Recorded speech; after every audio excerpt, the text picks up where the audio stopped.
Hi అండి. Welcome back to my channel. So, ఇదొచ్చేసి నా మార్నింగ్ మినీ వ్లాగ్ అనమాట.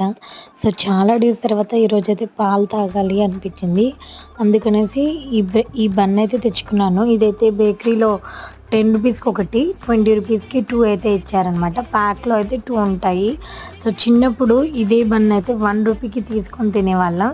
సో, గుర్తుందా? మీలో ఎంతమందికి ఈ బన్ అంటే ఇష్టమో కామెంట్ చేసి చెప్పండి. అసలు మీకు ఈ బన్ గుర్తుందో లేదో కూడా చెప్పండి. సో, చిన్నప్పుడైతే ఈ బన్ని పాలల్లో ముంచుకొని తినేవాళ్ళం. సో, నాకైతే ఇప్పుడు అవే గుర్తుకొచ్చాయన్నమాట. సో, ఇక్కడ వేడి వేడి పాలల్లో ముంచుకొని తింటే చాలా అంటే చాలా బాగుంది. సేమ్ అదే టేస్ట్ అనిపించింది. కాకపోతే కాస్ట్ మాత్రం చాలా ఎక్కువ. అప్పుడైతే 1 రూపీ, ఇప్పుడైతే 10 రూపీస్‌కి ఒకటి. సో, మీకు ఇప్పటికీ బన్ అయితే ఇష్టమా లేదో కామెంట్ చేసి చెప్పండి. వీడియో నచ్చితే ప్లీజ్ ఒక లైక్ చేయండి. నా ఛానల్‌ని subscribe. Thank you for watching. Bye.